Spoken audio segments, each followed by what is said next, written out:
Good afternoon. I'll just wait for my slides to appear. Okay, so my name is Dominic Waughray, and I work for something called the World Economic Forum. Some of you may have heard of that organization. I won't go on about it. I'm happy to talk about it afterwards. Its key event is in January every year in Davos in Switzerland. Now, I'm pleased to talk to you today about the subject of water scarcity.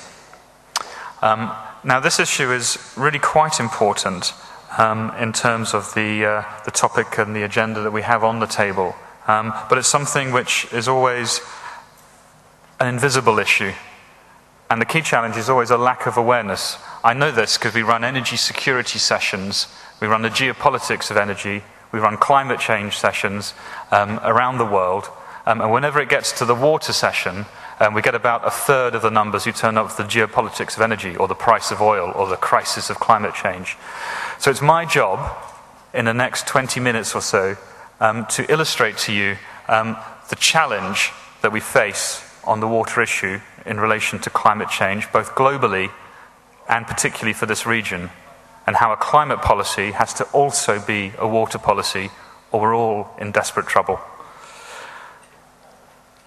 Now, one of the ways of doing this has been, rather than to sort of set out a barrage of statistics straight away, is to kind of play a short film. This is a film which I'm going to ask your indulgence for. It takes about 3.5 minutes. We prepared this specially for political leaders, CEOs, heads of organization, etc., for the Davos community. I hope you'll enjoy it.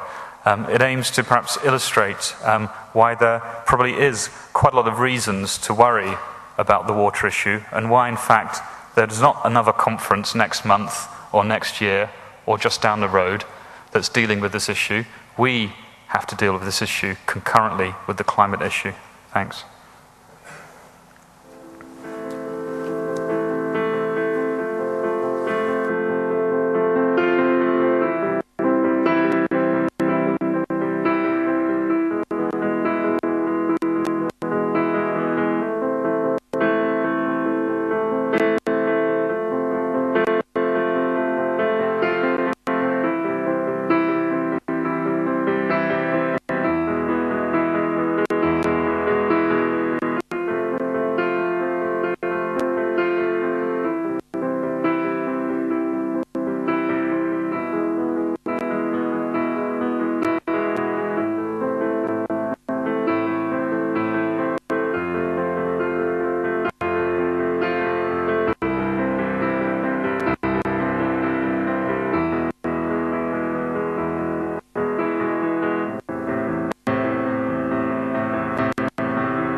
away on that, but you get the idea that what's quite important is to try and create the link between various aspects of the economy and water.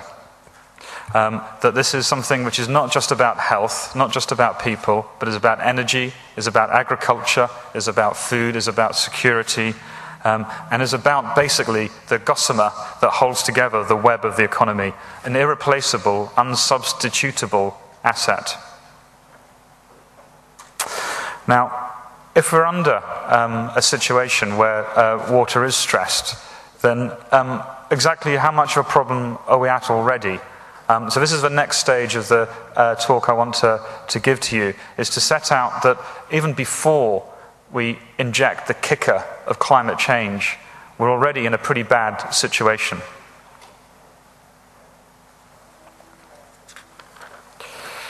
In terms of the world's population, this is one important myth to bust.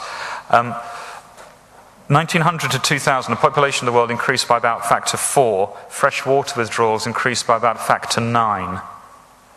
Basically, it's not necessarily the more people that we have on the planet, but it's the richness of those people. As we get wealthier, we consume more water. That means more water stress. OECD today estimate that about 2.8 billion people, about 44% of the world's population, already live in areas of high water stress. In Europe, the European Environment Agency estimates about 11% of Europe's population, particularly clustered in southeastern Europe: Bulgaria, Cyprus, Malta, Spain, former Yugoslav Republic of Macedonia. All of these are 20% above their sustainable level of water use today. Turkey, Greece, not far behind. What do they use this water for? That's the second box. Primarily agriculture. The global average, as that film showed for agriculture, for freshwater withdrawals, is about 70%. Greece has about 63% of its freshwater withdrawals for agriculture. Turkey, 72%. Cyprus, 74%. Europe as a whole, about 24%. This is a historically underpriced, over-subsidized asset. It's effectively been pretty much used up, and it's used very, very wastefully. As an example, in Greece, flood irrigation is used to make cotton. About 20,000 litres of water to produce a kilo of cotton in Greece. You can get it to about 7,000 litres or less. Israel can do it for under 1,000 litres. But we're not alone in this part of the world. In India, 10% of India's grain production is being produced on unsustainable groundwater that will run out. While that's kind of challenging enough, the future actually makes these things a lot worse. And again, I'm leaving climate change aside here. Purely future demand for food. Remember, a richer world is a thirstier world. The future is going to demand much more grain than we currently produce. World Food Programme estimate a doubling in the demand for grain by 2050. 25% of that doubling will be required for meat. 1960 to 2000, the demand for meat in Asia grew sevenfold and is expected to continue on that same trajectory. Hopefully, as you saw in that film, the amount of water that's required to produce meat for consumption is a lot more than is used to produce grain. As we grow wealthier, we grow much, much thirstier. Interestingly, France and Turkey are among the top 10 grain producers of the world. Now, there's going to be more pressure on them